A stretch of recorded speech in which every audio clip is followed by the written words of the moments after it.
Está a gravar? Pronto, então podemos começar.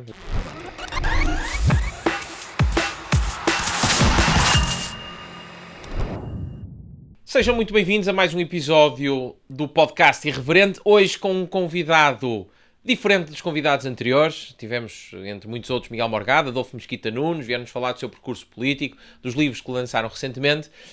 E hoje, para ser um bocadinho diferente e desviar e ser mais irreverente, convidamos o Fernando Vaz. Tem 31 anos, tem um percurso de vida muito, muito interessante. Formou-se na Nova, tirou o brevet para ser piloto de aviação civil, teve a viajar com mala às costas e visitou mais de 100 países, voltou para Portugal, comprou um tuk-tuk e esteve 3 anos a fazer viagens tuk-tuk aqui por Lisboa e agora terminou em Nova Iorque a vender sandes de bifanas no pão na Big Apple em Nova Iorque. Portanto, é uma história muito engraçada. Vamos falar muito sobre a sua viagem, sobre gastronomia também. Como sabem, eu sou um grande apreciador de gastronomia em todas as óticas. Gosto de cozinhar, mas também gosto muito de comer. Portanto, vai ser uma conversa muito interessante. Mas antes disso, temos sempre um momento em que eu vos vou recomendar aqui um livro que estou a ler e, na verdade, é também uma polémica, ou originou aqui um conjunto de polémicas que são bastante interessantes. O livro que eu tenho para vos recomendar é A Breve História do 25 de Novembro, do Filipe Garcia, jornalista na Lusa,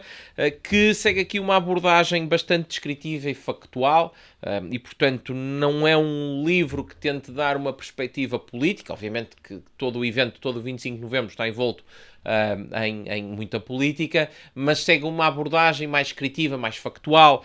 Tem aqui momentos muito engraçados, como por exemplo a correspondência que Mário Soares trocava com o Carlucci, que era o embaixador americano cá em Portugal, e que, no fundo, estava preparado para auxiliar Portugal caso a extrema-esquerda e os comunistas tomassem conta do país. Foi um trabalho muito importante com o Mário Soares, um trabalho diplomático de proximidade que o Mário Soares desenvolveu com o Carlucci, e, aliás, que estava, de certa forma, ia contra aquilo que era a posição norte-americana, por influência do Henry Kissinger, que dizia que Portugal poderia ser uma espécie de vacina para o comunismo na Europa, no sentido em que serviria de exemplo, no caso, mau exemplo, para o que não se deve fazer, e, portanto, até se deveria deixar que a extrema-esquerda tomasse conta do país. Felizmente, o Carlucci, que vivia em Portugal, gostava demasiado de Portugal para permitir que isso acontecesse, e o Mário Soares manteve aqui uma relação muito próxima com os americanos para que pudéssemos ter apoio caso isso acontecesse. Felizmente não foi necessário,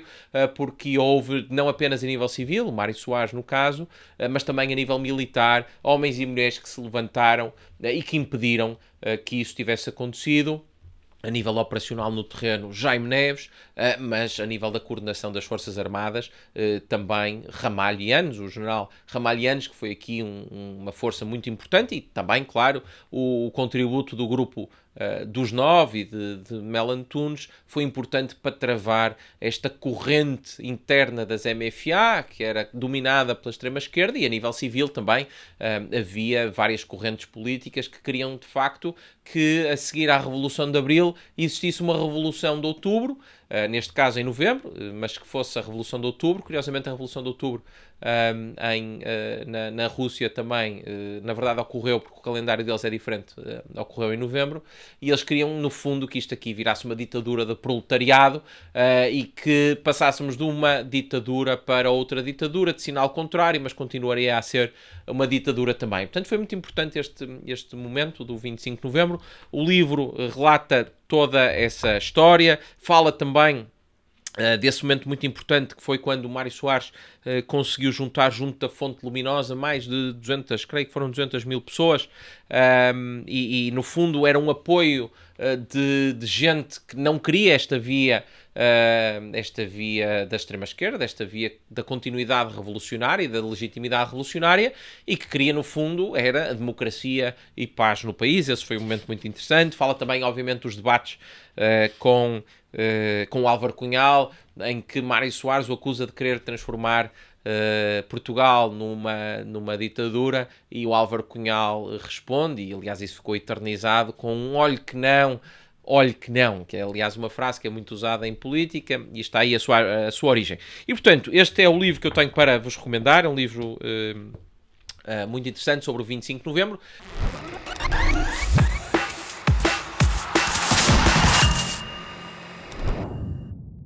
O 25 de Novembro em si é também, de certa forma, uma polémica, porque houve de facto derrotados do 25 de Novembro, houve a extrema-esquerda que queria fazer este tal projeto totalitário em Portugal, houve também alguns grupos de extrema-direita que, no fundo, também queriam fazer a restauração do Estado Novo, que também foram derrotados, e no final do dia quem ganhou foram os democratas. Claro que não foi apenas o 25 de Novembro, houve vários momentos muito importantes, muito marcantes, a Assembleia Constituinte, no 25 de Abril de 1975, a própria revisão, a própria Constituição em 1976 e, sobretudo, a revisão constitucional de 1982, que vai terminar com o Conselho da Revolução, que era um órgão eminentemente militar e que transformam esse órgão naquilo que é o Tribunal Constitucional e, portanto, dão aqui uma estabilidade democrática a Portugal, que era isso que, no fundo, os portugueses queriam. E outra polémica que as celebrações dos 50 anos de 25 de Novembro originaram foi a polémica das flores, que teve lugar no Parlamento. Como sabem, o cravo vermelho costuma ser a flor do 25 de Abril. Eu uso sempre, tanto no 25 de Abril como no 25 de Novembro, um cravo branco. E porquê que eu uso um cravo branco? Porque no 25 de Abril, na verdade, estavam a ser distribuídos cravos de duas cores, fundamentalmente. Cravos brancos e cravos vermelhos. E aquele cravo que acaba por ser imortalizado e que ficar para a história, associado à Revolução do 25 de Abril, foi de facto o cravo vermelho.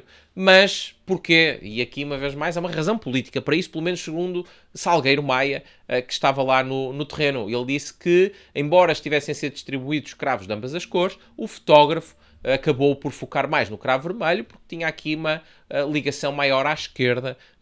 O vermelho está muito associado à posição política de esquerda e, por esse motivo, os fotógrafos deram prioridade ao vermelho, ou preferiram tirar fotografias do cravo vermelho. Quem disse foi mesmo o Salgueiro Maia, está documentado, não é a minha opinião, e por esse motivo o cravo branco é um cravo tão legítimo quanto o cravo vermelho, e é esse o motivo pelo qual eu uso. Tenho muita pena que no 25 de Novembro não tivesse sido essa a flor escolhida, foi a rosa. Não acho que haja uma grande relação com esse período, a rosa em particular. O cravo branco sim, porque no fundo é o símbolo da revolução que vai desaguar em liberdade e, portanto, o 25 de Novembro acaba por devolver o 25 de Novembro ao seu espírito original, que é uma revolução que dá origem na legitimidade democrática, na eleição pelo povo, numa democracia representativa e liberal.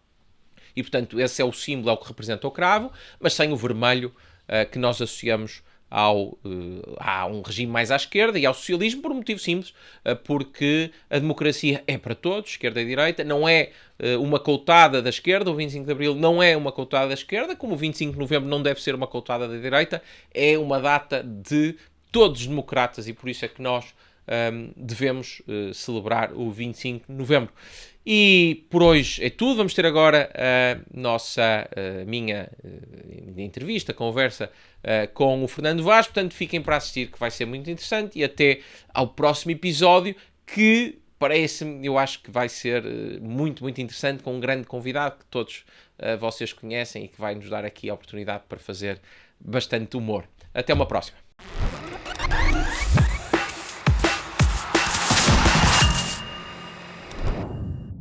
Como prometido, para a segunda parte deste episódio, temos Fernando Vaz, 31 anos, com uma história de vida muito engraçada, muito diferente do que foi a história dos convidados anteriores, Miguel Morgado, o Adolfo. O Fernando estudou gestão na Nova, depois foi viajar à volta do mundo, conduziu tuk-tuks, aliás, minha dislexia, e depois acabou a vender bifanas em Nova Iorque. E é, no fundo, um bocadinho aqui a história de vida do Fernando, que é uma história também de empreendedorismo, é uma história de vontade e de ambição e de ir para os Estados Unidos à procura do sonho americano. Eu acho que é uma história que pode ser importante para todos nós. Portugal Nós somos historicamente um povo um bocadinho avesso ao risco, nem sempre foi assim. Na altura dos descobrimentos, nós atravessamos o mundo, mas entretanto tornamos um bocadinho mais avesso ao risco. Portanto, às vezes também é bom ouvir estas histórias de quem desafia, sai da sua zona de conforto, arrisca e fez isto tudo na altura que fez a sua viagem, fez isto tudo com cerca de 10 euros por dia. E eu também, depois vamos falar sobre isso, eu também fiz uma viagem à volta do mundo, não visitei os 100 países que tu visitaste, mas conta-nos um bocadinho esse percurso, de onde vens e para onde queres ir, Fernando, e porquê acabar a vender bifanas em Nova Iorque. Pá, obrigado antes de mais pela oportunidade de estar aqui, Mário, é um gosto. Em que o percurso foi tudo muito consoante aquilo que ia aparecendo. Eu, quando acabei o secundário, não fazia ideia do que é que queria fazer. Tinha média suficiente para entrar na nova, então entrei na nova porque era a boa universidade e efetivamente foi. Yeah. Acho que é uma grande escola. E quando acabei a faculdade eu também não fazia ideia, ou quando estava prestes a acabar a faculdade eu não fazia ideia do que é que queria fazer. Depois tive ali um momento de epifania que me fez chegar à conclusão que queria eventualmente seguir o rumo na aviação. Mas antes de acabar a licenciatura, decidi também, em conjunto com dois amigos, que uma vez terminada a licenciatura íamos fazer um gap year em que iríamos dar então uma volta ao mundo. E assim foi. O objetivo aqui era não só o crescimento pessoal, não só o vamos à aventura e vamos procurar experiências que nos façam crescer, mas também e muito o da realização pessoal, no sentido de eu não faço ideia o que é que vai ser a minha vida depois, não faço ideia do que é que eu vou estar a fazer quando tiver 30, 40, 50, 60 anos, então eu quero apenas aproveitar agora e daqui a uns anos, quando olhar para trás, ter orgulho daquilo que fiz. Aliás, nós éramos três, estamos neste momento os três em pontos da vida diferentes e olhamos os três para trás para esta volta ao mundo com o mesmo orgulho, com o mesmo entusiasmo e parece que estamos os três quando estamos os três em conjunto mesmo. Eu quando terminei estava a voltar de avião, lembro-me de estar no avião, nunca tive particularmente medo de andar de avião e se tivesse olhava para as estatísticas e assim passava. Mas lembro-me de pensar, se isto cair, olha, morro feliz. Ainda não fiz tudo o que quero fazer na vida, ainda não tinha tido filhos na altura, havia uma série de coisas certamente eu queria fazer também. Mas foi uma sensação de accomplishment, de plenitude. E lá está, não foi com muito dinheiro. Eu também pouco mais de 10 euros por dia gastava e muitos dias até, como trabalhava também, trabalhei em hostels, em bares e dava uma noite em hostels, quando eu trabalhava no bar do hostel, às vezes até por menos de 10 euros por dia. Sim. E foi uma lógica muito roots. Não havia luxos absolutamente nenhuns, mas senti também isso dessa sensação de que maravilha, não é? Que grande experiência. Que grande e depois depende do sítio também onde é que vocês foram? Pois, um bocadinho o trajeto. Nós começámos pelo fácil, digamos assim, que foi o Sudeste Asiático. E o Sudeste Asiático para viajar é ótimo porque é tudo fácil, tens tudo pronto e é barato. Sim, muito Portanto, barato. nós achávamos, ok, olha, está aqui um hostel por 5 euros, resolvido. Está aqui um autocarro por, sei lá, 15 euros que nos leva 400 km, está resolvido, pronto. Então, acabámos por ter ali uma vida mais cómoda, digamos assim. Mas mesmo assim fizemos Tailândia, Laos, Vietnã, Camboja. Eu fui ao Myanmar, porque nós separámos a certo ponto, porque um queria fazer uma coisa, os outros queriam fazer outra, e está tudo certo com isso, nós nunca nos quisemos prender. Eu fui sozinho para o Myanmar, enquanto o João Pedro foi fazer um curso de mergulho para o sul da Tailândia, e o Alex quis... não sei o que é que ele quis ficar a fazer, nem ele sabia, na verdade. Isto é mesmo assim como eu estou a dizer, ele não sabia o que é que queria fazer e nós, Alex, está bem, pronto, ok. Fica na tua, e nós encontramos-nos todos em Kuala Lumpur, na Malásia, que é uma cidade que eu adoro, Singapura, Indonésia, e depois entramos na Austrália. E quando entramos na Austrália começou a vir um bocado mais o desafio a nível económico, porque nós... caro. É um país bem caro. Nós dormimos as primeiras noites dormimos no aeroporto em Darwin, ficámos a dormir lá tipo no chão do aeroporto, dormimos 3 noites, dormimos bastante bem por acaso. E camping gás montado no aeroporto, o aeroporto tinha chuveiros, nós estávamos ali mesmo muito bem instalados. Camping gás, deixaram-vos ligar o camping gás dentro do aeroporto? Sim. Condições boas, até porque nós depois íamos atravessar o deserto da Austrália, Darwin é no norte. Então nós tivemos que ir às compras para preparar a travessia do deserto, etc. Pai, ninguém ia ter convosco, lá os polícias, e Não, olha, o senhor não pode ter um bico de gás e estar aí Não, a estávamos fazer o tranquilos. frango no meio do O aeroporto. pessoal estávamos tranquilos aí. Eles são relaxados, quer dizer, na Austrália tens duas facetas, não é? Tens Sim. a malta mais de Sydney, que é mais posh, mais uptown, não é?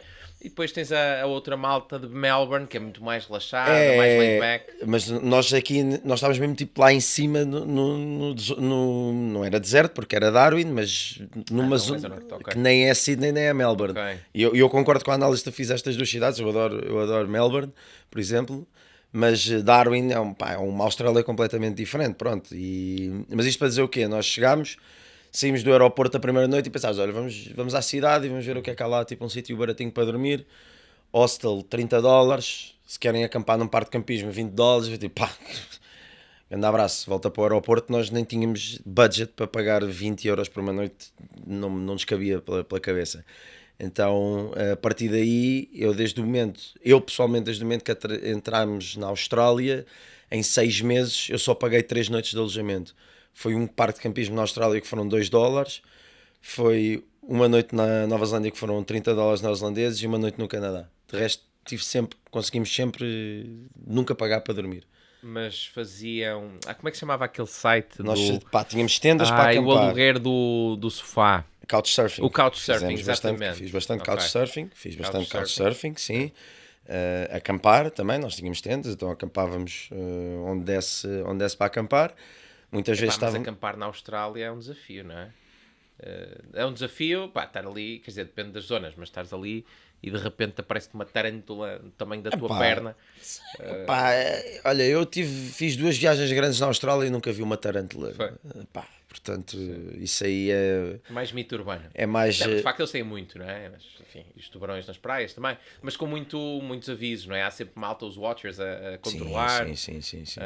A controlar isso. Não é? Sim. Tem muito cuidado com isso. Sim. Por exemplo, nas praias do norte tens, em Darwin, concretamente, tens uma zona onde podes tomar banho, onde podes ir à água. Sim, tens vigias. Está completamente coberta por redes, Certo. para não virem crocodilos, para não virem tubarões. Portanto, esse perigo acaba por estar bem mitigado e bem trabalhado. E assim fizemos a Austrália, pronto, depois foi Nova Zelândia. Apanhaste morangos? Não. É a coisa que tipicamente a malta vai fazer para a Austrália, apanhar morangos. O Até para ter um visto, não é? Para o poder entrar. Woofing e o Working Holiday Visa. Isso. Na altura em que eu fui, Portugal nem podia pedir Working Holiday Visa para a Eles têm Austrália. uma política migratória Complicada. muito restrita. Se a malta na Europa acha que a nossa política migratória está mais restrita, olhem para a Sim, Austrália, a Austrália e aí sim é das mais restritas do mundo. Restritivas do mundo. Eles são muito, apertam muito. Mesmo com malta vindo dos Estados Unidos, da Europa, é muito, muito restritiva. E para ficar lá, para dar continuidade a ficares lá tipo com um visto diferente, por exemplo, imagina que entras com um visto estudante e queres continuar lá num registro diferente, não é fácil. Não é fácil. Eu conheço várias pessoas e não é fácil. Olha, e no Laos? O Laos é uma experiência ainda protocomunista, não é? Aquilo ainda tem muitas alusões ao comunismo, ainda tem de facto muita propriedade coletiva do Estado, aquilo está preso, aquilo não é tão restritivo, não é bem restritivo a palavra que eu... Não é tão opressivo como é a Coreia do Norte, mas o estado de desenvolvimento económico é mais ou menos ela por ela, não é? Enfim, teve uma grande reforma agrária, aquilo é tudo, os terrenos são quase todos públicos, aquilo não tem grande desenvolvimento económico, não é? Como é que foi o Laos? Nós ali eu estava mesmo no registro de backpacker, sinceramente, não consegui entrar muito a fundo em questões sociais, de dinâmica social, apesar de que eu fiz o Laos quase toda a boleia também, como fiz praticamente todos os países da volta ao mundo. E todos os países onde eu visitei, eu, quando viajo quase sempre à boleia. E viajei à boleia no Laos, não foi um país fácil para andar à boleia, mas era essencialmente entrar num carro também muito motivado por turismo. Portanto, havia muitos turistas, há muitos turistas por lá, autocarros turistas. Também apanhei a boleia de malta das obras a trabalhar lá, chineses também. Mas não consegui entrar nas questões sociais, nas questões políticas do país. Vezes constantemente bandeiras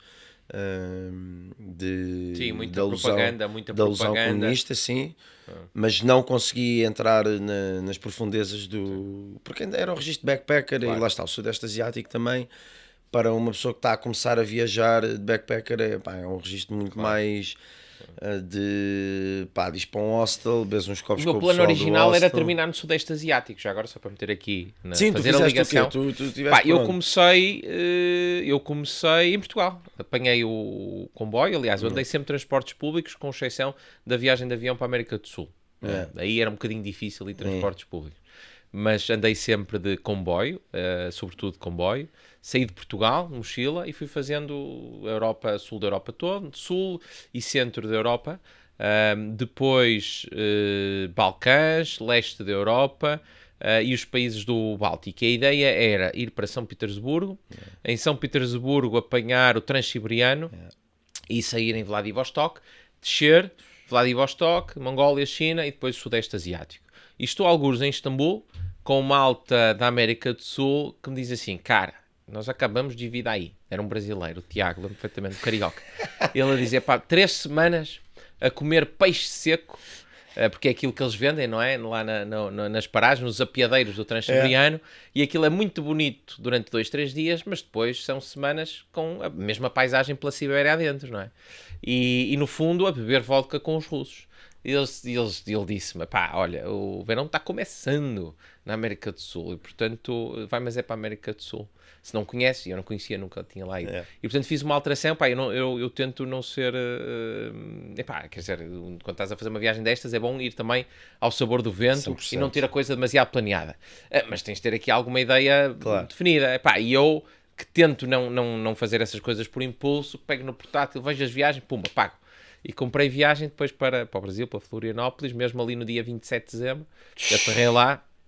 Aterrei lá mesmo no verão a começar, na passagem de ano, no calor, e depois fiz o resto da viagem pela América do Sul. Acabei por não ir para o Sudeste Asiático, muita pena minha, que ainda não visitei, espero ter a oportunidade de visitar, mas foi um percurso giro, diferente do teu, não é? Tu começaste no Sudeste Asiático, era onde eu ia terminar. E depois Sudeste Asiático, Oceania, Austrália, Nova Zelândia também? Nova Zelândia. Norte e Sul, não é? Que é Sim. muito diferente. Nova Zelândia é o país mais bonito do mundo, para mim.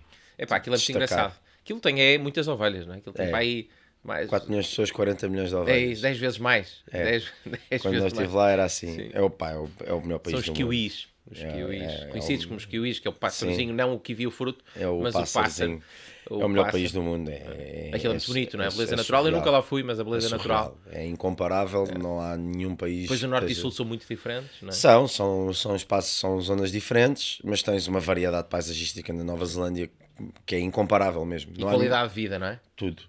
É incomparável. Que cidade é que gostaste mais lá? Auckland? Eu vivi em Wellington, Wellington?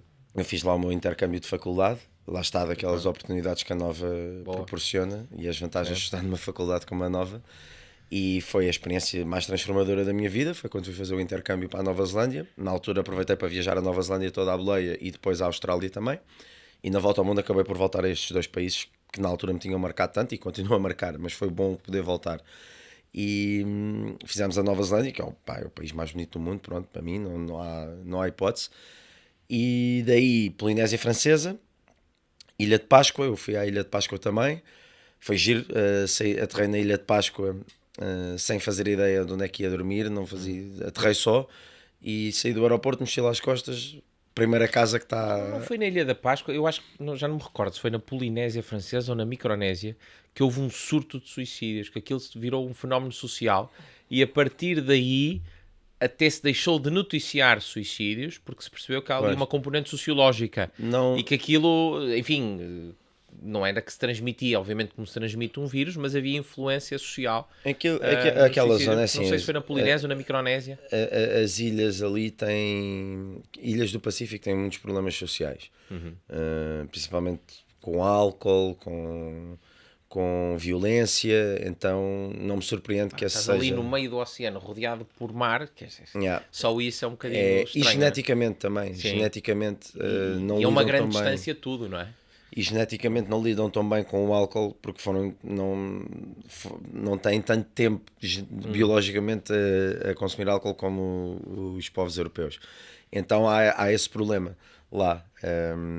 E isto é transversal às ilhas do Pacífico. Eu depois também estive na Groenlândia e nas comunidades do Ártico na América do Norte. Estive numa cidade que é Barrow, que é a cidade mais a norte do continente americano. Por exemplo, nesta cidade, Barrow, E parece que estamos a falar de dois mundos opostos, mas são as mesmas pessoas. As pessoas que vieram da Polinésia, depois são as pessoas que também foram atravessar o Estreito de Bering, no norte da Rússia para o Alasca. Portanto, etimologicamente são as pessoas que vêm da mesma região. E está há anos e anos atrás, como é mais que evidente. E os problemas são parecidos. Em Barrow, então, eles nem sequer não permitem a venda de álcool. Para consumires álcool em Barrow, tem que mandar vir as cervejas ou o vinho, ou o que tu quiseres, por correio, e tens de ter uma autorização especial para poderes mandar vir. Não, também tens isso, de certa forma, no norte da Europa, não tão restritivo, mas, por exemplo, na Suécia, não é? É só o Estado que vende o álcool, Não, mas durante 6 horas por dia, ou nem isso. Não, mas Também ali, tem as ali, lojas estatais, ali nada, não há zero lojas, mesmo. não há lojas Sim, a vender mas álcool. bem, aposto que há muito contrabando, não é? Não, Não? Não há? foi uma escolha da cidade. Foi uma escolha das pessoas, As das próprias pessoas. as pessoas é que Ok. disseram, nós não queremos Ok. álcool Quando aqui. tiveste isso nos Estados Unidos, foi uma desgraça, não é? Pronto, As tiveste- prohibition laws foi Exatamente. correu muito mal. Ali não, ali Ok. foi as pessoas é que disseram, nós não queremos álcool, não vamos restringir a liberdade de ninguém, vieste viver para esta cidade e queres beber uma cerveja, fine by me. Mandas vir a tua cerveja, Ok. tens que passar tens de ter uma autorização para ter cerveja em tua casa e podes beber a tua cerveja em tua casa sem problema nenhum, ninguém te vai julgar socialmente, a polícia não te vai fazer nada, mas objetivamente não vais ao supermercado, não há uma liquor store, não se consegue comprar álcool naquela cidade, porque efetivamente as pessoas não sabem lidar com isso. Vais, por exemplo, eu fui depois à Groenlândia, onde não tens este tipo de restrição, digamos assim, e os problemas com álcool são graves lá também. Pessoas que não lidam tão bem com o álcool e acaba por suicídios é uma realidade também. Isto acontece também na Austrália, com os Aboriginals. Também viveram milhares de anos sem saber o que era álcool e de repente agora Parece visual. têm aquilo na vida deles, então há esses problemas sociais, sim. Opa, deixa-me só recuar aqui a uma parte para perceber qual foi o gatilho para... Porque eu acho que todos nós acabamos de ter um gatilho para fazer uma coisa destas. Outros povos, não é povos, mas outros países, outras culturas, têm uma tendência natural para este gap year, não é? Eu conheci imensa gente enquanto viajava que aquilo era certo, era quase textbook, não é? By the book. Chegas ao 12º ano, ou equivalente ao 12º ano, ou então chegas ao final da universidade e a maior parte dos teus colegas, dos teus amigos fazem a mesma coisa, portanto já sabes o que tens de fazer. Nós não temos tanto essa cultura em Portugal de ir, enfim, dar um passeio pelo mundo. Também não temos tantos recursos económicos como outros países, portanto é natural que isso também seja uma limitação. Mas no meu caso em particular, pá, houve ali um gatilho, houve ali uma fase da minha vida que eu senti que precisava de fazer alguma coisa. Eu acho que nunca falei disto em público, mas até de certa forma é importante, porque eu tinha terminado a universidade, tinha ido trabalhar para os Estados Unidos, voltei com uma vontade de ter uma empresa minha e criei essa empresa e estava a trabalhar muito na empresa, mas eu não senti um burnout, não foi porque estava a trabalhar muito, porque se eu estiver a fazer uma coisa que gosto, quem corre por gosto não cansa, faço com satisfação. O que me levantou alguma preocupação foi quando, a um determinado dia, epá, cai-me a ficha e eu sinto que, imagina, era tipo uma quarta-feira e eu penso, pá, a minha vida está toda ela uma rotina da qual eu não consigo fugir, não é? Eu acordo, ia ao ginásio muito cedo, às 6h30 da manhã, correr e ir para o ginásio, voltava, tomava banho, ia trabalhar, depois trabalhava, voltava para casa, jantava, trabalhava mais um pouco, deitava-me e no dia a seguir era a mesma coisa e sentia-me aqueles ratos que estão a correr à volta da roda e que nunca saímos do sítio. Não que não estivesse a gostar do que estava a fazer durante o dia, claro que sim, mas era uma rotina que me estava a consumir. Há pessoas que vivem muito bem com esta rotina e precisam desta rotina. Para mim foi um chamamento que eu percebi que aquela rotina me estava a fazer mal. E eu nesse momento, eu sinto o seguinte, eu penso o seguinte, se quarta é igual a quinta e quinta é igual a sexta, então para que viver sábado? Epá, e aquilo assustou-me profundamente. Foi uma sensação de apatia, não é? Eu acho que não foi uma depressão, porque pelo menos nunca me foi diagnosticada, nem eu me senti propriamente deprimido, mas foi qualquer coisa prévia a isso. Foi uma sensação de apatia e de estranheza que aquilo me despertou. E eu pensei, pá, tenho de fazer alguma coisa. E portanto, nesse momento... Fizeste em que momento é que foi depois da... Pá, eu devia ter 25, 26 depois anos. da empresa, portanto, então, ok. Foi, depois, Já enfim, fizeste vendi a minha mais parte tarde, aos meus sim. sócios, porque depois a empresa tinha um produto e o produto era muito engraçado, era uma escola virtual, mas comercialmente aquilo não resultava em Portugal, porque na área da educação 90% das escolas são públicas e as poucas privadas que existem estão blindadas pelos operadores.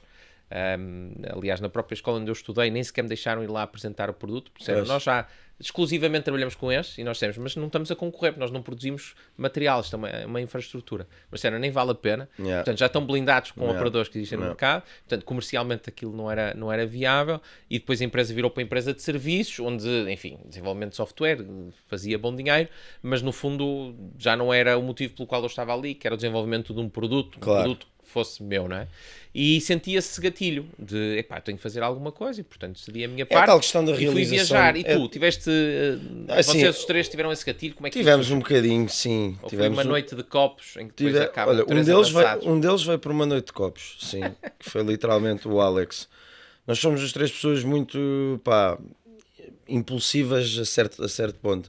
E eu estava com. Lembro perfeitamente de estar a falar com o Alex por videochamada quando eu estava na Nova Zelândia e ele estava na Escócia.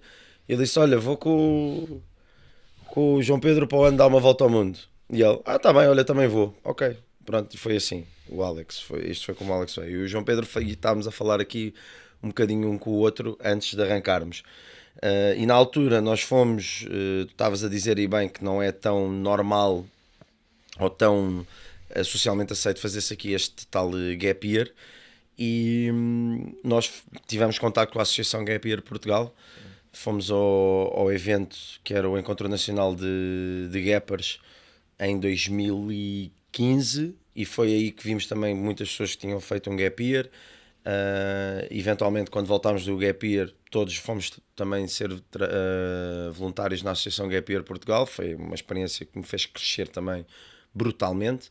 As pessoas com quem trabalhei lá foi as pessoas com quem mais aprendi até hoje. E então, felizmente, essa ideia começa a mudar em Portugal e começa a ser trabalhada. Quando nós fomos fazer um Gap Year, de facto, parecia ser um bicho de sete cabeças para quase todos os jovens em Portugal. Hoje em dia, eu acredito Isso é engraçado, que recorda-me o que é que a malta dizia na altura. Obviamente que, enfim, mãe, sobretudo, meu pai meu pai é um aventureiro. A minha mãe era sempre preocupada, mas isso eu compreendo. Sim, mas mesmo amigos, era, ui, o que tu vais fazer? Ui, vais interromper a tua carreira. Não, a conversa é, vais parar um ano, vais mandar um ano fora, vais-te atrasar um ano. Pelo contrário, foi dos anos mais ricos da minha vida. É sempre assim. Tu fizeste um ano mesmo, inteiro? Fiz.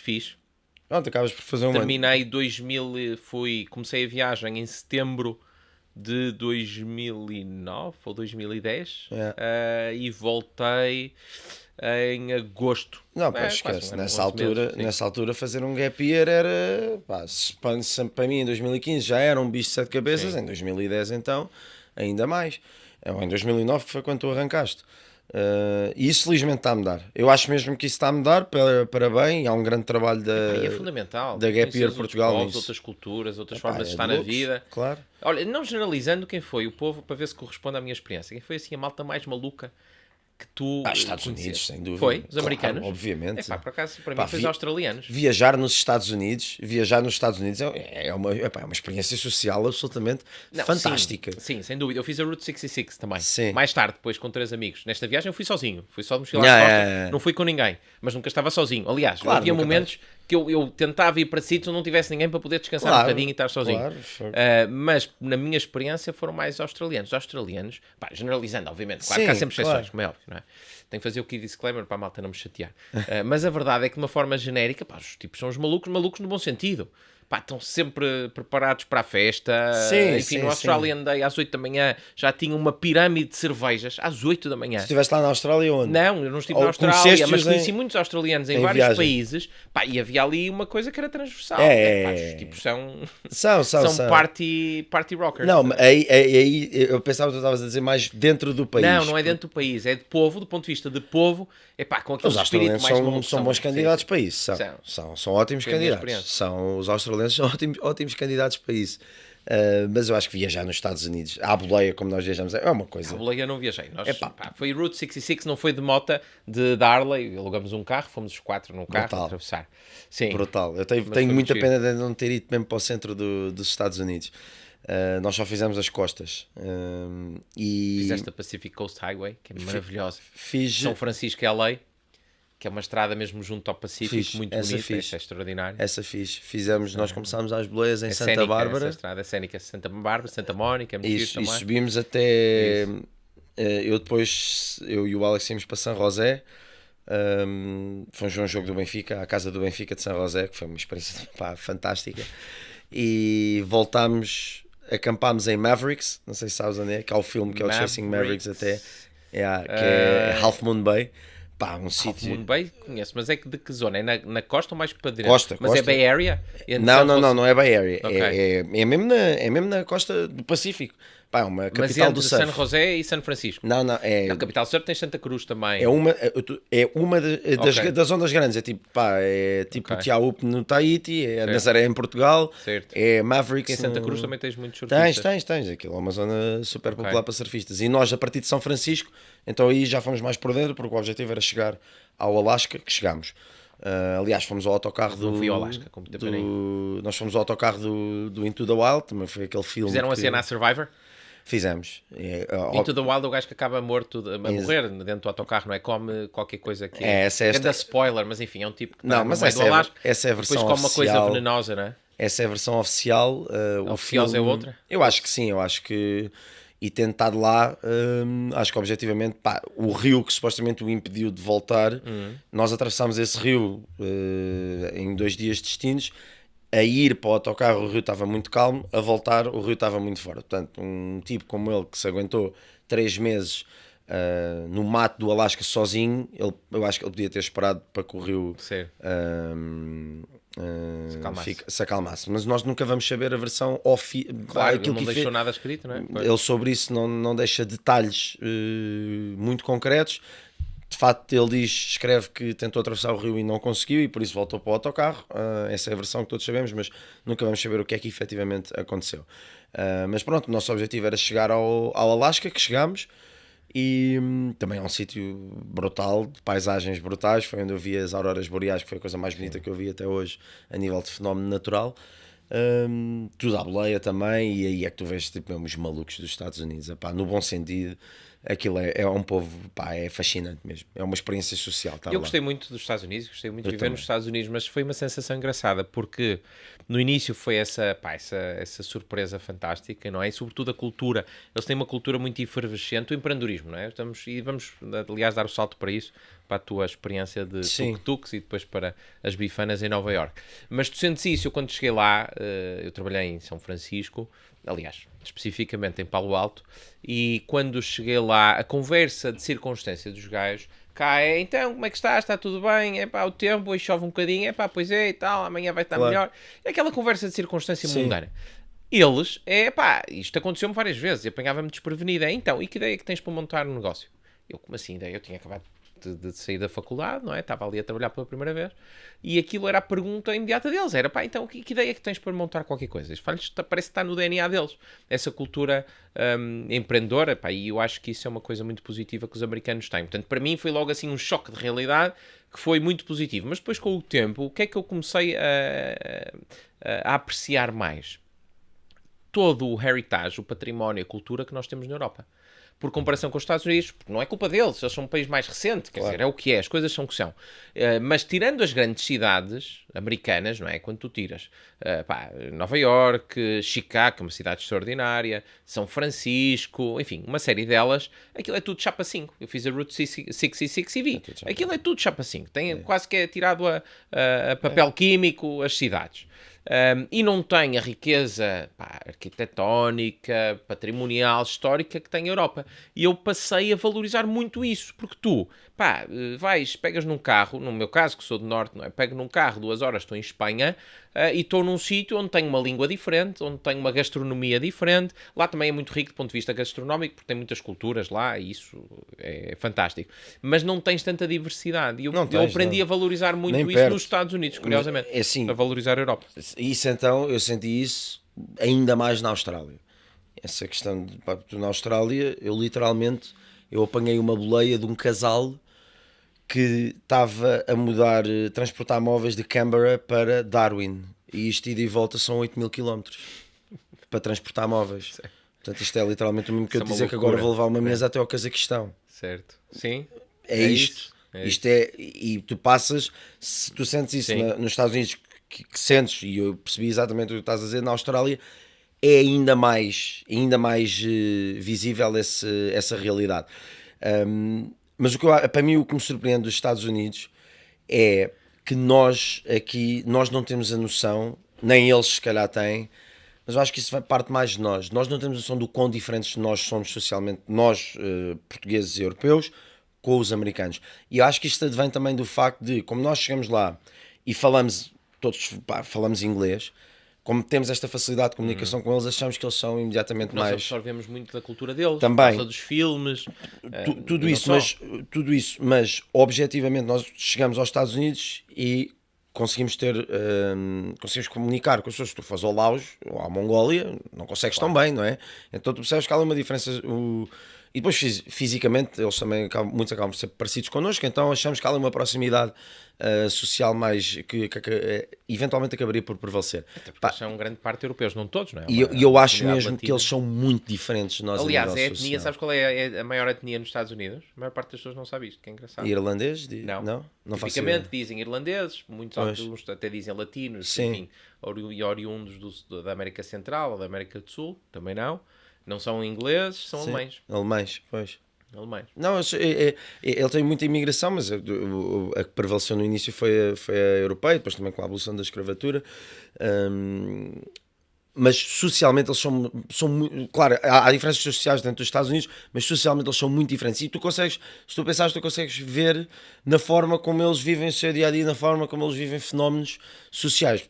Desporto lá é encarado de uma forma completamente muito valorizado. diferente. O desporto é muito valorizado nos Estados Unidos. É muito mais valorizado do que cá, e as pessoas vão ao desporto como uma forma de entretenimento. Eu não vou ao desporto para me entreter, eu não vou ver o Benfica para me entreter, eu não vou ver o Benfica para me divertir, eu não vou ver o Benfica porque tenho gosto. Sério. Eu vou ao Benfica por uma questão religiosa, é como ir à missa.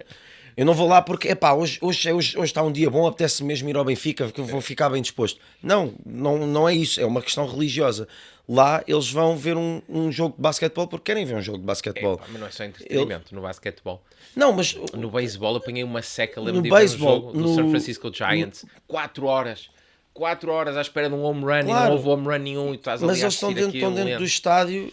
Mas basquetebol é diferente, gosto muito da NBA.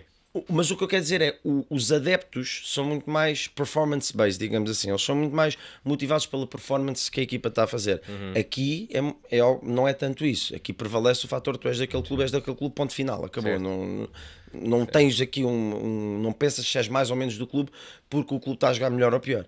Lá prevalece Não, muito lá é mais... mais profissional também, não é? Aliás, eles têm... irracional também, muito mais... Mas eles têm uma componente profissional muito grande. Eles foram o primeiro país do mundo a introduzir analytics a sério nos esportes. Chamado Moneyball, não é? O Moneyball, exatamente. Eles recolhem todo tipo de indicadores, fazem uma análise estatística brutal. Portanto, estão super desenvolvidos nesse capítulo. Nós na Europa estamos um bocadinho atrás. Mas aqui é mesmo, eu acho que é só... o ponto que tu podes fazer é, e mesmo num país como na Alemanha, que é um país com muitas diferenças sociais face a Portugal, o futebol é vivido de uma maneira parecida, relativamente parecida. Os alemães, os portugueses, os ingleses, cada um com as suas diferenças vivem futebol de uma maneira, pelo menos uma base comum. Lá não, a vivência do desporto é completamente diferente. E isto é só o desporto, estou só a falar do desporto, podemos falar de outras coisas. Estamos a falar da questão de uma refeição, que foi aquilo que me levou também à bifana. Os americanos não comem da mesma maneira que nós comemos cá. Isto aqui já é uma questão mais do sul da Europa. Só a dimensão dos pratos. Também, é um outro bom exemplo. Portanto, há mesmo muitas diferenças sociais que se notam nestas coisas quando tu começas a pensar que são coisas do nosso dia-a-dia e que se tu começas a aprofundar nas conversas com eles... Qual foi o meu primeiro choque cultural lá? Era um puto novo, eu tinha, 22, 23 anos e na altura ainda não tinha feito, enfim, tinha viajado meia dúzia de países, mas não conhecia muita coisa. O meu primeiro choque cultural foi, acabado de aterrar nos Estados Unidos, conhece lá as pessoas da empresa, a minha manager, e vou, foi automático, foi instintivo, vou-lhe dar 2 beijinhos, e ela faz assim, calma lá, o que é isto? Um ótimo exemplo também, passou bem, exemplo passou também. Bem, ou no máximo um abracinho com uma pancadinha nas costas. Exatamente, imagina, tens outro exemplo, por exemplo, que é que eles têm uma coisa, têm um fenómeno que que é muito característico dele, que é o que quase eles chamam grocery line conversation, que é tipo, estás de conversa de fila de supermercado. Que é, tu estás numa fila no supermercado e ela, então como é que está o teu dia? E eu fico, olha, Bro, isso eu estou nas compras, eu estou a comprar maçãs. Tipo, Mas é normalíssimo para eles. Eu não quero falar contigo. Ires na rua e elogiarem-te o casaco ou a t-shirt Ótimo. e perguntarem onde é que tu a Um compraste. ótimo exemplo. Isto é uma coisa banalíssima nos Estados Unidos. Mas depois, Sim. o que acontece, eles fazem isso, e se tu acabaste de dizer é 100% verdade, vais dizer, pá, o teu cabelo está bom hoje, acho que eu não conheço lá nenhum. O meu cabelo nunca elogiar. Essa t-shirt está gira. Mas casaco já. Essa t-shirt, o casaco, Sim. tudo podem elogiar, mas se depois disto tu queres passar para uma conversa com efetivo conteúdo, passas o Sim, há small uma barreira talk, maior. Sim. eles é tipo, não, vai-te embora, tipo. E eu, então, quer dizer, quebras o gelo e agora que eu quero falar contigo, tu mandas-me para trás. Eles têm muito esta diferença na abordagem à pessoa. E às vezes é um fator que tens que saber lidar com aquilo. Mas apesar disso, acabaste por escolher os Estados Unidos e sobretudo a Big Apple. Pá, enfim, não diria que é a capital do capitalismo, mas é uma referência do capitalismo, que é Nova York. Eu adoro Nova York. Para mim foi uma desilusão. Já me vais contar porque é que escolheste Nova York e como é que correu, que surgiu a ideia de montar lá as tuas bifanas, mas para mim Nova York foi uma desilusão. Eu também fui lá numa altura chata, foi julho, muito calor, aquilo como é muito asfalto, muito árido, é a pior altura para tu visitares. Outra coisa é ir no Natal, nunca fui no Natal, não é? Que tens as decorações de Natal, a neve em Central Park. Eu fui numa altura um bocadinho árida, não foi uma grande surpresa para mim Nova York. E tu? Porque eu adoro. Olha, se calhar vem de antes de eu ter nascido, que a minha mãe está-me sempre a dizer que eu fui a Nova York na barriga dela quando ela estava grávida de mim e se calhar ficou-me o bichinho. E a verdade é que sempre que fui a Nova York adorei, estive lá no verão, no inverno, na primavera, no outono e adoro a cidade. Sempre foi, quando tive a ideia de abrir um negócio nos Estados Unidos, o end goal, o objetivo final seria sempre ir para Nova York. O que acontece? A legislação em Nova York, abrir um espaço em Nova York é muito mais competitivo, tens de ter uma bagagem maior. Mas é extremamente regulado. Aliás, os taxi medallions, não é? As licenças para tu teres, por exemplo, um táxi. E uma food truck, uma coisa, sim, exatamente. É então, uma coisa ultra regulada e protecionista também, não é? Protege os incumbentes, os que já têm os taxi medallions, portanto já têm as licenças para poder operar um táxi, em que lá vale muito dinheiro. Uma licença destas vende-se a 1 milhão, 2 milhões de dólares. E na verdade é muito restritivo a entrada no mercado. Portanto, aquela ideia dos Estados Unidos ser um paraíso liberal do ponto de vista económico, em certa parte, mais mito. Depende do mercado que queres fazer. Por exemplo, é a minha ideia. Eu pensei em ter uma food truck, uma relote, e isso é quase impossível a nível de regulação. Pois, é isso. Em Nova Iorque. Tens de ter as autorizações para poder parar nos diferentes sítios. Que é limitado, são muito limitadas o número de licenças. Mas pá, Nova Iorque foi simplesmente a cidade onde eu vou e me sinto em casa, sinto-me muito bem estando lá e sei que me sinto bem. Já sabia antes de decidir que ia para lá viver, já sabia que me sentia bem na cidade e portanto quando fui para Nova Iorque já com a ideia do projeto eu sabia ao que é que ia. E a mim, o que eu adoro na cidade é simplesmente mesmo ser a cidade que é de Nova Iorque, que é uma energia, é contagiante, é uma cidade que é tão desafiante, mas tão estimulante que tu queres sempre fazer mais. E tu olhas para o teu lado e vês alguém que foi bem sucedido lá e tu pensas, eu também quero ser bem sucedido aqui. Outra diferença brutal entre os americanos, eu não direi os europeus, porque não conheço assim tão bem todos os europeus para poder dizer que é os europeus, mas pelo menos entre os portugueses, 100%, que é a forma como nós encaramos o sucesso. Completamente. Nos Estados Unidos, quando eles veem alguém que tem sucesso, eles olham para essa pessoa e pensam, fantástico, conseguiste, como é que eu posso fazer igual? Como é que eu posso aprender contigo? Tu vês alguém com sucesso e vem aquela conversa de este tipo se calhar anda a fugir aos impostos, se calhar não está a correr assim tão bem, se calhar é só fachada, no que ele se foi meter. Portanto, parece que há aqui uma avareza, uma estranheza ao sucesso dos outros. Que isso é péssimo.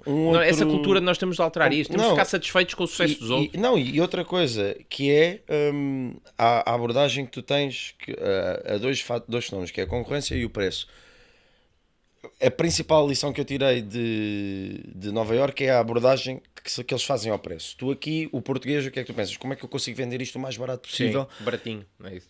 E conseguir cobrir os meus gastos e ainda fazer alguma coisa. Lá não. Lá se tu queres vender barato, eles vão dizer, se tu me vendes barato é porque o teu produto não presta. É porque é mau. Tu nem vou comprar. Isso. Eu tive literalmente amigos meus, que são amigos portugueses, que trabalham em Nova Iorque, Me disseram, pá, olha, a tua bifana, vocês não podes vender isto a menos de X, porque senão as pessoas não vão comprar. Vão dizer que é mau. Tipo, ninguém quer olhar e dizer, é pá, só comi por 10. Não, querem comer bem, querem sentir que estão a ter um bom produto, estão a ter uma boa experiência. E isso, a forma de valorizares isso é através do preço. E a concorrência. Eu, quando tive a ideia de Nova Iorque, falei com pessoas, posso dizer, faço a publicidade, o Joey Betts, que é um gajo que abriu um negócio de pastéis de nata em Nova Iorque.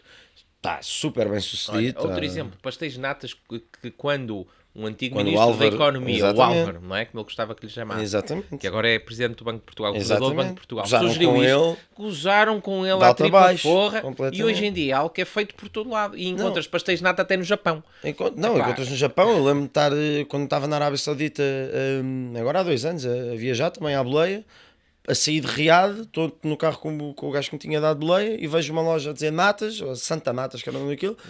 Pá, para imediatamente o carro, vamos ali comer um pastel No meio de Riad. No meio de Riad. No meio de Riad. Pá, aeroporto do Dubai, tudo e mais alguma coisa. E ele abriu este um projeto de pastéis de nata que está a correr super bem. Pá, e é impressionante. E ainda bem, é isso que precisamos. Como que corra bem. 100%, e mais ainda, em todos os momentos, ele foi sempre alguém que me quis ajudar ok, vem para aqui vender também produtos portugueses. Nunca foi na ótica de, pá, isto é o meu negócio, tipo, este aqui vens para aqui tirar-me. Ele disse-me isto claramente, pá, Fernando, era irracional da minha parte achar que não ia haver concorrência. É óbvio que vai haver concorrência. Mas eu não quero saber. Eu tenho a ser melhor que os Eu não outros. quero saber. Tipo, isto é como quantas lojas de hambúrgueres é cá em Nova Iorque? Há imensas. Portanto, nós temos é que ter mais pessoas a vir para cá trazer A lógica em produtos, Portugal havia produtos portugueses. o Pedro Arroja, que enfim, entretanto ele mudou muito, acho que por questões pessoais, mas ele era um grande pensador liberal em Portugal. Hoje em dia acho que se distanciou um bocadinho do liberalismo, mas ele dizia, era a primeira lei da Roja, ele dizia que a concorrência é muito bonita, nós gostamos muito de concorrência, mas não é no nosso setor. É no setor dos outros. No nosso setor nós conseguimos sempre pensar em vários motivos pelos quais o nosso setor é diferenciado, tem que ter regras especiais e a concorrência, na verdade, lesa aos consumidores. E é um bocadinho essa cultura. E aí os Estados Unidos é a mesma coisa. Eles fazem o embrace, ou seja, eles percebem que a concorrência é natural e é positiva. É isso que faz com que as empresas inovem, tenham de ser mais competitivas. Isso também é uma diferença cultural bastante grande. E isso tem sido a forma como... E ele tem-me dado, mas ainda ontem tive a conversa com ele, tivemos a falar sobre possibilidades para ter um escritório, etc. Pá, sempre a querer ajudar, sempre, pá, agora, quando chega a hora de fazer o negócio, cada um tem o seu produto e cada um que faça o que... Tem de fazer por si. Tem que fazer por si. Cada um tem que fazer por si. Depois é outra coisa que eu adoro naquele país, é em Nova Iorque, mas acho que é transversal, é uma coisa que é transversal aos Estados Unidos. Aquilo é para quem quer trabalhar. Ali tu tens que ir para lá para trabalhar. Sim. Não vais para lá, não esperes que é o país das oportunidades. É o país das oportunidades para quem as procura. Claro. Agora, se tu procurares, se tu quiseres trabalhar, se tu te quiseres mexer, se tu quiseres estar disposto a falar com pessoas, então sim.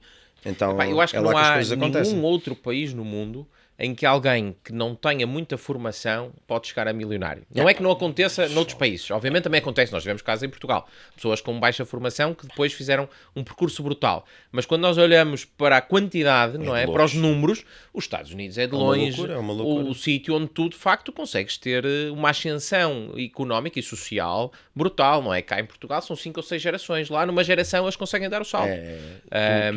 E nada dura para sempre, não é? Quando tu olhas para os mais ricos nos Estados Unidos, eles não estavam sequer nessa lista há 20 ou 30 anos. Sim.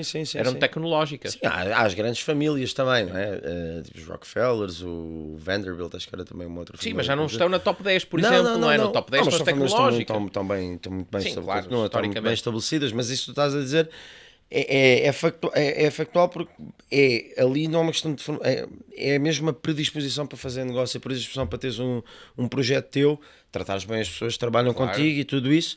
Consumer is king, não é? Era o Jeff Bezos que dizia, acho eu. Consumer is king. E nesse sentido é um país espetacular para viver, para fazer negócios, para E eles aprender. vivem para servir o consumidor, que eu acho também uma diferença cultural em relação a Portugal. Eles têm uma preocupação completamente obsessiva Com o para garantir consumidor, que prestam um bom serviço e que o consumidor sai Em tudo. agradável. Eu fiz lá, nós tive que comprar tipo equipamento para as bifanas, e a seguir podemos dar o salto também, mesmo concretamente, o que é que levou à bifana. Isso, vamos falar sobre isso. Mas pá, tu vais a uma loja e compras alguma coisa, chegaste a casa, não funcionou, voltas à loja e dizes, pá, gostava de trocar isso, pá, 10 segundos para resolver. Comprou, não gostou, ok, troca, quanto é que foi? Foi 80, este custa 90, dê cá os 10 No diferença. Walmart tinhas até 6 meses para Tchau, devolver as coisas. não há a mínima dificuldade, é literalmente pá, bora, desde que eles não percam, como é óbvio. Mas pronto, opá, olha, em relação à bifana, eu quando acabei o Gap Year fiz um curso de piloto que concluí, tive Foste esta fazer onde? Em epifania, Évora? não, em Ponte Sor. Ponto Sor. Foi uma epifania que tive durante a faculdade. Lembro perfeitamente de estar a voltar de Madrid às boleias e fui jantar à casa de um amigo meu, sem fazer ideia do que é que queria fazer da vida, e quando entrei nesse jantar, e durante o jantar conheci um outro grande amigo meu que estava a tirar o curso de piloto, e eu comecei a fazer pensei, pá, piloto de aviação, peraí, eu gosto de viajar, eu gosto de aviação, é exatamente isto, pronto, nem vale a pena. No final do jantar sabia que ia para ser piloto, e tirei o curso, acabei o curso. Então tens as asas. Tenho, Terminaste prémio. com altos e baixos, mas acabei o curso.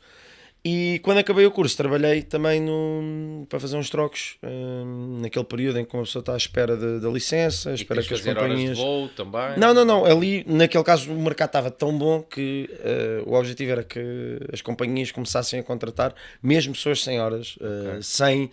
Tens de ter um mínimo de horas para acabar o curso, como é óbvio, mas com as horas que tens suficiente para acabar o curso, tu podias entrar numa companhia aérea, no caso específico a TAP, que era o meu objetivo. E assim foi, mas demorou uns meses. Então eu trabalhei nos tuk-tuks como guia nesse verão, entrei na TAP, fiquei felicíssimo de entrar na TAP, e quando estava no Bahrein a fazer o Type Rating, que é o curso específico para poderes para aquele avião específico. para aquele avião, com os simuladores. com os simuladores, estava no Bahrein, veio o Covid, e no meio de uma sessão de simulador, foi de um momento para o outro, eu entrei para a sessão de simulador para fazer o Type Rating. No intervalo da sessão, quando saio para beber um café, aparece o comandante e diz, olha, o curso está todo interrompido, vamos para casa por causa do Covid. Assim foi, viemos para casa, e aí acabei por nunca mais voltar à TAP. Ainda Mas tentei. ainda não tinhas sido contratado nessa altura? Estava em formação. Estavas em formação. Ou seja, eu passei o recrutamento todo da TAP, que é um recrutamento difícil, muito exigente. E tem que ser. Não, e é de excelência. E tem E é que de ser, excelência. não é? Não, a TAP, nesse aspecto, tudo que tem a ver com a minha experiência, tudo que tem a ver com aviação, Não propriamente dita, é o topo. A formação dos pilotos da TAP é espetacular. Aí, E o track record assentes também é muito bom. isso fala por si, claro. fala por si. A manutenção da TAP é de excelência, portanto, aí nesse aspecto Eu acho que o grande problema da TAP foi, e agora fugindo um bocadinho para a Sim, política, foi a intromissão claro, política, e as más decisões foram tomadas por decisão política, e mais TAP a nível do grupo, não tanto TAP operações de aviação, mas TAP SGPS, em que andamos a comprar a manutenção da Variga, que foi um poço sem fundo no Brasil, enfim. Não, exato, e são questões que também têm que ser debatidas, mas na ótica do piloto, de facto, a TAP é uma casa espetacular. É ótimo, tratam bem os pilotos, e portanto estar lá era um objetivo. E eu passei este recrutamento exigente, mas não era um piloto efetivo, porque tinha que fazer a formação do type do 320, depois ainda tens que voltar, tens que fazer o voo base, tens que fazer o line training todo, que é estás a voar com um comandante, um copiloto de segurança, depois largas o copiloto de segurança, depois estás a voar só com o comandante, e estás a voar com comandantes específicos que estão treinados para Desculpa, o A320 é com joystick, não é? Não é como os Boeing. Não. É todo o 19, o 20, a frota da TAP é toda de joystick, dos Airbus.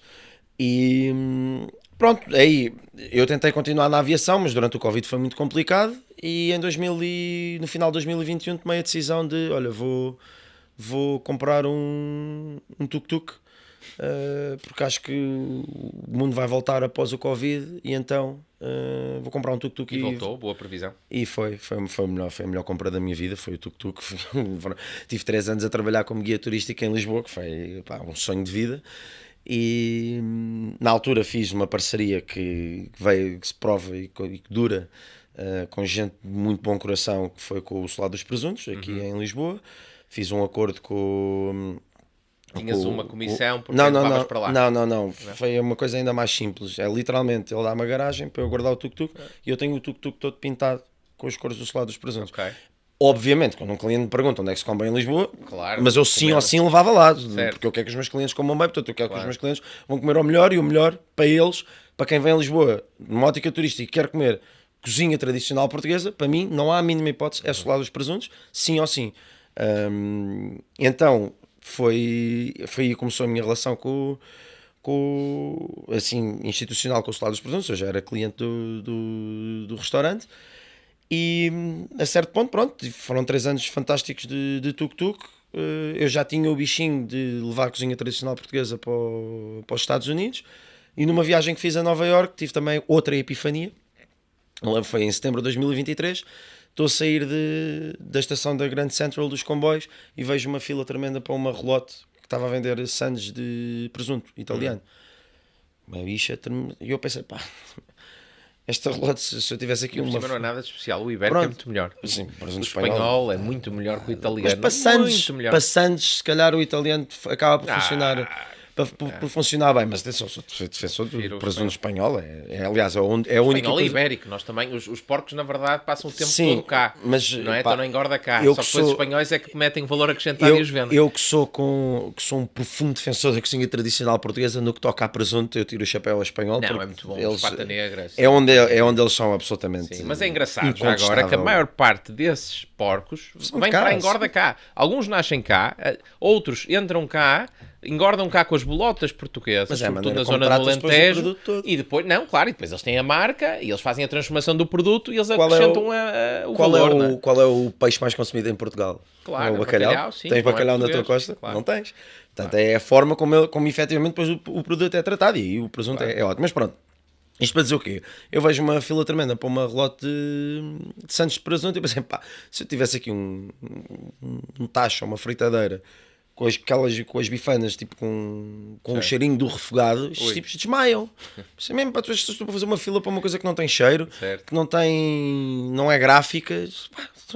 É isto. Sim, uma maçã de pernil com queijo da serra, uma Casa Guedes. Isso já houve quem vendesse isso em Nova Iorque. Maravilha. Que eu falei. Foi. Com queijo da serra, e não correu bem? Correu. Porque é um ótimo produto também para vender. Sim, queijo da serra é um ótimo produto para fazer. Mas eu acabei por optar pela bifana, porque percebi que faz tudo. Representa Portugal, representa os nossos sabores. Eu associo muito a cozinha tradicional portuguesa ao nosso refogado de base, azeite, alho. Isto é fundamental. Um louro. Sim. E depois as cebolas, etc. Mas é aquele cheirinho do refogado. No caso das bifanas, nestas eu não meto cebola, portanto, por isso é que eu não mencionei a cebola. Mas este refogado é a nossa imagem de marca. E portanto, depois com todos os sabores que vão sendo adicionados. O louro é um deles, mas também ao mesmo tempo simples. Coisas muito simples do nosso dia-a-dia. E eu pensei que representa efetivamente Portugal, porque o objetivo do projeto também é representar Portugal. Não é ir para lá fazer a bifana que os americanos gostam, não. Que levar a bifana que nós comemos. Sim. Até porque eles estão a valorizar isso, não é? Portugal está na moda nos Estados Unidos. Exatamente. Aliás, acho que é dos países, se não o país que mais está na moda nos Estados Unidos. 100%. Quando nós fazemos... É engraçado, na minha altura, quando fui para lá, em 2007, havia quantos achavam que nós éramos uma região espanhola? 100%. Mas malta qualificada, não estamos a falar de um qualquer um, estamos a falar de malta com qualificações, com curso superior, que achava que Portugal era uma região espanhola. Eu ainda fui depois de ti, eu fui em 2014, quando fui para a Nova Zelândia, conheci muitos americanos, e eles diziam, Portugal is that part of Spain? Portugal. Quantas vezes? I've always wanted to go to South America. Yeah, you speak Spanish, right? E eu fico tipo, brother, não me des baile. E agora mudou para, tu dizes que és de Portugal, dizes, mas de Portugal, a minha família foi, eu fui, eu vou, comprei lá a casa, adoro. Portanto, está na moda e foi também essa onda que eu quis aproveitar. E quando nós fizemos já fizemos eventos lá em Nova Iorque, em que apresentamos as bifanas ao pessoal. Há aqui duas vertentes engraçadas, que é aqueles que os portugueses que vão, os americanos vão lá e dizem, pá, isto é uma explosão de sabores por causa do molho, com mostarda, etc. O pão, o nosso pão, que foi difícil encontrar um bom pão, mas lá está, tem a comunidade de Newark, a comunidade portuguesa em Newark, sim, lá ao pé, então continuam a fazer o pãozinho de biju, consegui ir lá buscar bom pão. Eles dizem, pá, isto é uma explosão de sabores, etc. E os portugueses dizem só, pá, isto sabe a uma bifana de casa. E é isso que eu quero, é exatamente isto que eu quero. Pá, isto adaptaste, não quero adaptar, é exatamente isto. Quer que tu comas isto e digas, pá, parece que estou em Portugal. É isto mesmo, tal e qual. E o desafio é esse, é mesmo pôr a cozinha tradicional portuguesa a ser valorizada lá fora, porque acho que é um problema que nós temos cá, que é não valorizar a nossa... Mas foi bem... Não, eu acho que nós valorizamos. Eu acho que não. Às vezes com algum exagero, quando dizemos, ui, a melhor cozinha do mundo. Epá, é uma excelente cozinha, é verdade, já provei muitas cozinhas. Sim. Depois de dizer que é a melhor cozinha do mundo. Não. E quando se fala dos vinhos, são os melhores vinhos do mundo. Enfim, é preciso aqui alguma... Aquilo que eu digo é... Mas é uma excelente cozinha, a nossa culinária é extraordinária, eu acho que não há dúvidas sobre isso. Mas eu acho mesmo que não é na ótica só do consumidor, é na ótica de quem quer começar a investir nisso. Se tu vires, há cada vez menos espaços de cozinha tradicional portuguesa a serem abertos por novas gerações. Isso é claro. Tu vês aqui em Lisboa, não é? Os novos restaurantes é tudo cozinha internacional e todos servem o mesmo. É o ceviche, é não sei o quê, é não sei o que mais. É isso que eu estou a querer dizer. E perde-se essa alma da cozinha tradicional portuguesa. Mas é exatamente isso que eu estou a dizer. Por cima são quase todos iguais. Todos servem a mesma coisa. É o carpaccio, seguem o ceviche, depois é a carne maturada. Mas é exatamente isso que eu estou a querer dizer. E os espaços, isso é o que eu acho, os espaços que agora forem abrir e queiram preservar a cozinha tradicional portuguesa são os que vão ser bem-sucedidos. Pá, eu falo por mim. Até porque, pá, tu sendo estrangeiro vindo para Portugal, tu queres provar a comida natural. É comer para a Tailândia, é comer pizzas. Mas mesmo o português. Pá, eu quero comer um sítio. Claro, eu quero comer cozinha portuguesa. Então, acho que vivemos aqui uma fase em que a nossa cozinha não foi valorizada por nós próprios, e também porque, objetivamente, nós somos um povo muito mimado a nível gastronómico. Nós achamos que era normal, ou que era aceitável, tu ires a um sítio, e tu és do Norte, vais perceber perfeitamente o que eu estou a dizer, ires a um sítio e comeres um pão com azeitonas com manteiga, com queijinho de entrada, com sopa, com prato, com sobremesa, com café, com jarrinho de tinta e com um bagacinho no final, pagar 6€, e se a carne viesse um bocadinho passada a mais do que tu tinhas pedido, tu ainda tinhas o direito de mandar vir. Isto, nós crescemos assim. Sim, é verdade. Pá, não existe a 6€, mas vai um americano dizer isto, sim. És louco. Ou seja, nós durante muito tempo tivemos acesso a um produto de excelência, a achar que era tão normal que pagávamos pouco por ele. Quando na verdade tu estavas a ter um produto ótimo que nunca foi valorizado financeiramente dessa forma. E depois também há fatores perversos que estão por trás, porque objetivamente estas tasquinhas também vivem porque há pessoas que meteram lá 6 dias por semana, 12 horas por dia. Vivem para aquilo. E aquilo alimenta famílias. Essas tasquinhas que é para aqui, a família trabalha toda lá. Se a tasca fechasse, era uma família inteira que perdia o trabalho. E pronto, acho que se começou a perder isso, e o meu objetivo foi muito, quero ir para a cozinha tradicional portuguesa lá fora, para que seja notícia lá fora, porque o português valoriza sempre o que é feito lá fora. Então é para me dizer, pá, o que vem de estrangeiro. Os americanos adoram, é mesmo dizer, pá, os americanos adoram isto, os americanos, malta, já é cool, tipo, os americanos já adoram bifanas, já adoram os nossos pratos típicos, portanto já podemos agora em Portugal, vamos valorizar. Toda a gente valoriza uma boa bifana. Valoriza, sim, as bifanas sim, por isso é que é um prato acessível, mas se calhar tu da nossa geração já não vais ter malta a comer os pratos os nossos pratos mais tradicionais. Já são cada vez menos aqueles que vão valorizar um bom cozido à portuguesa, um bom arroz de cabidela. Sim, novas gerações não os vejo muito a comer, não vejo muito a comer um cozido à portuguesa. E é porquê? Porque nunca foi trabalhado de uma maneira para ser cool. Tipo, como é ires comer um ceviche ou como é ires comer um carpaccio. E o objetivo que eu quero fazer é muito chegar lá fora, apresentar cozinha tradicional, que é para depois dizer às pessoas, pá, tipo, é mesmo isto, tipo, não vamos perder a nossa essência. Mas o motivo para isso acontecer, o que acabaste de dizer, é porque nós somos bons a criar o produto, a trabalhar o produto, e depois somos maus a vender o produto. Os franceses, por exemplo, não é? Trabalham muito bem as marcas e o branding e são ótimos a vender o produto. E os italianos também, e os espanhóis também. E aí é onde nós temos de trabalhar também, não é? Não basta ter um bom produto. Mas eu acho que se as pessoas não souberem que é um bom produto, não serve nada. Mas também porque nós temos quase medo, e eu senti isto ao longo da minha vida, isto é um sentimento que eu tinha. Nós temos quase medo de apresentar e dizer com orgulho aquilo o bom que nós fazemos cá é quase sempre, pá, Portugal é bom, é pá, mas os franceses é que fazem isto bem. Pá, eu não estou a dizer que eles fazem mal, eu adoro cozinha francesa, eu adoro ir à Espanha comer e divertir-me com amigos, mas temos sempre o receio de, epá, aquela espanhola, aquela francesa, aquela americana, então ele é melhor. Pá, não, nós não temos que pensar assim. Mas nós também temos o oposto. Também temos aquela... Mas é quando tens um trigger. É quando, aquela lógica de... Tu tens a lógica quando o espanhol... os melhores claro, do mundo nisto e naquilo. Não, mas isso é quando o espanhol chega aqui e diz que ele é melhor. Aí é que vem o teu orgulho.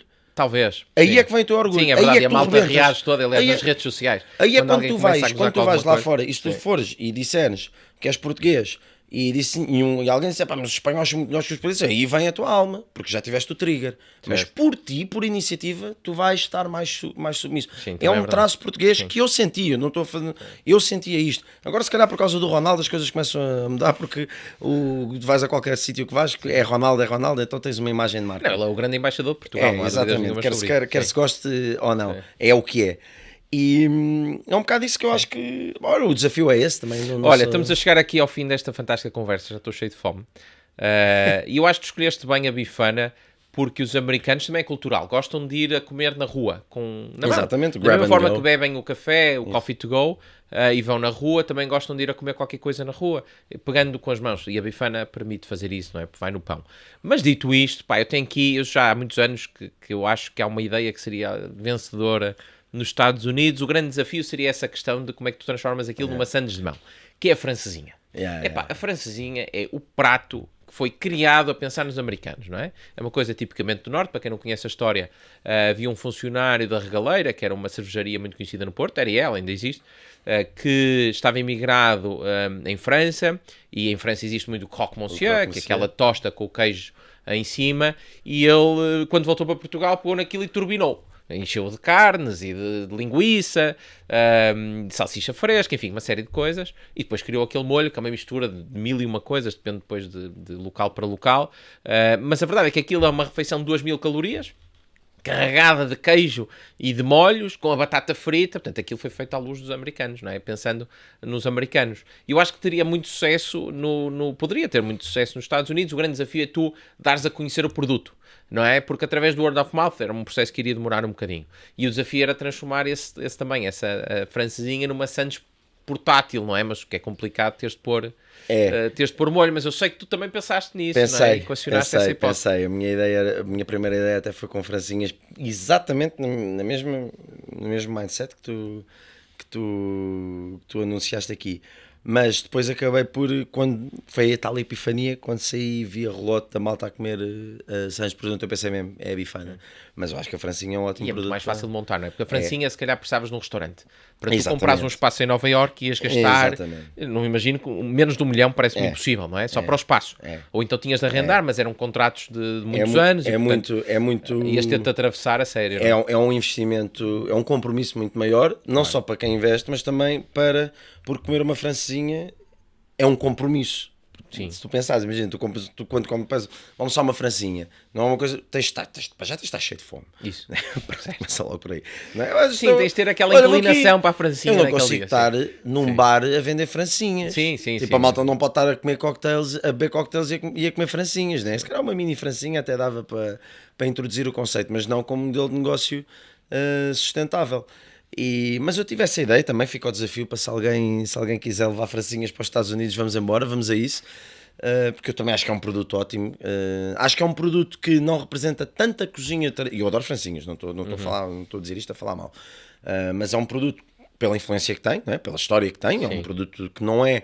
Quando eu penso em cozinha tradicional portuguesa, não vou logo à francinha. Sim, não é cozinha tradicional portuguesa, mas é um emblema da gastronomia portuguesa. É ícone. Da gastronomia e acho portuguesa, que sim. O que eu acho que é da francinha... Sim, mas não é aquele assado a forno de lenha, não é uma costela mendinha, não é um cabrito assado, não é um leitão, não é uma cabidela. É isso que eu estou a dizer. Mas acho que tem uma história gira por trás, que é a história que tu disseste, que é os franceses fazem assim, a versão portuguesa é esta, estás a ver? E então é uma história bonita também para contar. Eu adoro francinha, eu adoro comer francinha, portanto não... É ótimo, adoro francinha. É um prato que eu acho que lá também podia correr muito bem, a nível de operação para montar é possível, e também, pá, concordo com a tua visão, tem espaço para crescer lá, como tem qualquer produto de Portugal neste momento. Lá, tudo neste Sim, momento... está na moda. Portugal está na moda. Tu nos nasces Estados lá, Unidos. neste momento dizes Portugal e a malta é tipo, abre os braços e bora, quero Portugal. Pá, Engraçada mudança. eu antes de ir, de voltar agora para... de voltar de Nova Iorque, pá, em Soho, tipo no bairro de Manhattan, pá, uma feira de vinhos portugueses, de queijos portugueses. No meio de Soho. Pá, abriu-se lá literalmente 2, 3 dias só de vinhos portugueses, pá, das regiões de Portugal, tipo, parece que estavas na garrafeira do continente, tipo, pá, este é Dão, este é Douro, este é Alentejo, este é Extremadura. Epá, e eu acho Isto que é esse é um tudo. ponto importante, que é, nós podemos até não ter os melhores vinhos do mundo, mas relação qualidade-preço temos certamente. Mas é exatamente Relação qualidade-preço, no fundo muito vai ter com aquilo que estávamos a dizer há pouco, que é, tu viveste aqui muito tempo a achar normal, e ainda bem, e Sim, olha, beber bom vinho a 3 euros. é o chamado... Sim, em França é impossível beber bom vinho a menos de 10, 15 euros. É impossível, isso não existe. Don't existe. cry because it's over, smile because it happened, porque era assim, tu Não, vais a é um isso. sítio para almoçar por 6 É euros isso. um pratos completos E com o um vinho jarro da casa quente, é bom. E o vinho da casa é bom. E bebes um bom vinho, É isso. pronto. E eu acho que é isso, pá. Boa. Fernando, manter, muito obrigado por teres vindo. Pá, vamos almoçar. Agora temos Vamos de a almoçar. isso. E eu quero provar essas bifanas, pá. Pá, é vires a Muito Nova Iorque obrigado. quando tivermos o coisa bombar. Mas tu, já agora, só para terminar, tu estás em vários sítios, não é um sítio fixo, não é? Nós temos... É carrinha. Não, estamos só a fazer pop-ups, ou Ok. seja, eu vou a um bar... Ok. O bar aceita-nos para determinado dia e nós ficamos lá durante a tarde a vender as bifanas. E montar... mas é tal questão das licenças, não é? Que é difícil de obter. É o próximo passo, mas é passo a passo. Protecionista, não é? Para os que já estão no mercado. É passo a passo. Eles blindaram-se bem. Não, para espaço físico não. Para Espaço físico não, mas digo para aqueles para relote móveis, é impossível, relotes, sim. é muito Isso complicado. foi uma coisa que eu descartei. Pois. Aquilo Portanto, como tem os hot dogs, mas aquilo já são licenças de anos e anos. E que depois eles limitam bastante quem pode ter também e protege no fundo os incumbentes que já estão lá. Exatamente. Ok. É isso mesmo. E bloqueia a inovação. É isso mesmo. É isso. Muito bem. Fernando, Boa. uma vez mais, pá, muito obrigado por teres vindo. Obrigado. Foi um gosto, pá. E corra muito bem. Obrigadíssimo. Aí o teu negócio das bifanas em Nova Iorque. Malta, este episódio por hoje está feito. Vemo-nos no próximo. Um abraço.